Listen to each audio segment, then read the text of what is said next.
Hello everyone, it's Old Guardian here. All the Death Knight cards from the upcoming Titans expansion have now been revealed, so in this video I'm going to take a brief look at all of the cards and then showcase some decks that I have theory-crafted for Death Knight for Titans expansion. Overall, I expect many of the current Death Knight decks to continue with small alterations like Frost Death Knight, Unholy Death Knight, Blood Death Knight. None of them really get any fundamental new cards. Instead, almost the entire Death Knight set is based on this Plague thing.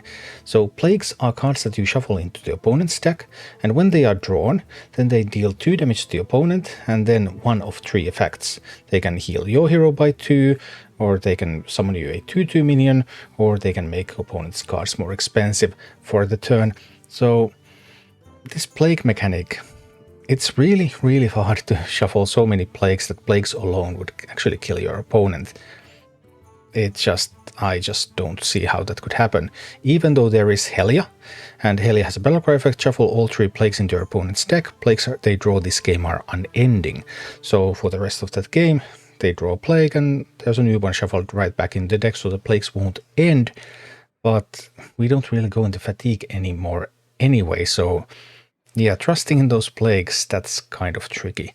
Another thing about plagues is that the plague synergy cards, they are 2 unholy, 1 frost. Because we have a card with 1 unholy, 2 unholy, then 1 unholy, 1 frost. Yeah.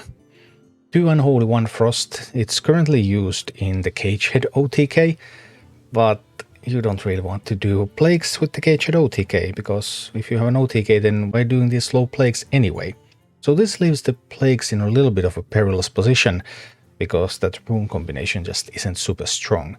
However, if you really wanted to, you could do a pure unholy deck with plagues, because you can have Staff of the Primus, Distress Qualdir and Helia in an unholy deck. So you could do triple unholy with the plagues, maybe that's an option.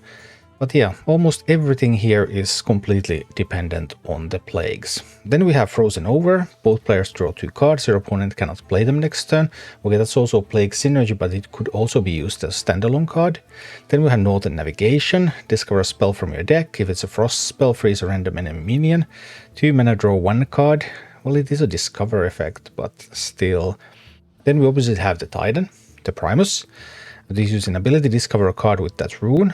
And well, Primus is a Titan and Titans are pretty good, so probably you can put Primus in the multiple Death Knight decks anyway. But that's the same with every single class, they will have a Titan. And then we have Eulogizer. 3 mana 3/3, Battlecry, spend 3 corpses to deal 3 damage. Forge, gain them instead. So if you forge this, costs 2 mana to forge it, then you actually gain 3 corpses and deal 3 damage.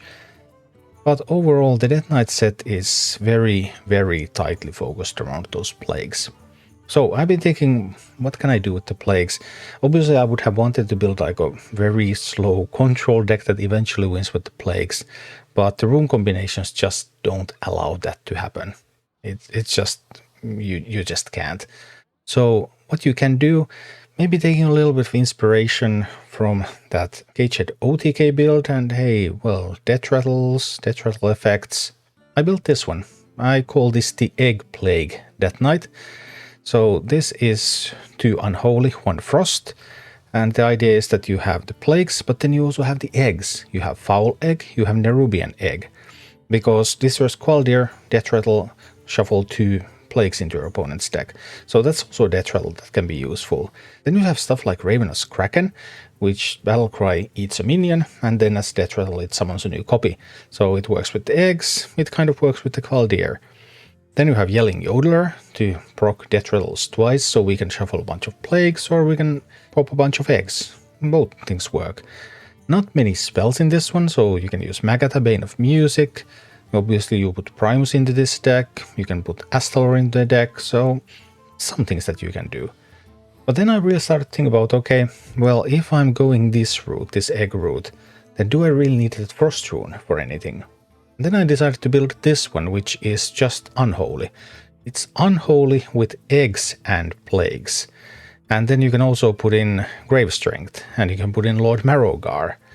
And you have enough tokens that you can put in Sylvanas and Primus, and maybe you have enough power here. I'm with Sylvanas, you can even steal the opponent's Titan.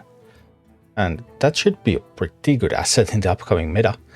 So this is probably the Death Knight deck that I'm most excited about for the next expansion for Titans. Just unholy with the plagues, and see how that goes. Blizzard has already revealed all of the neutral cards, and now they are revealing all the remaining class cards class by class. So it's possible to start building decks for each class as soon as the cards have been released. And the cards reveals next ones are going to be for Hunter, so tomorrow we could probably have some ideas of what kind of gameplay it will look like for Hunter in Titans. But Death Knight pretty much supporting just this one thing, but obviously the current Death Knight decks probably will carry over with very minor alterations as well. Thank you for watching. Click like and subscribe if you enjoyed this, and a special thanks to all of my Patreon supporters, YouTube members and Twitch subscribers who make all of these videos possible.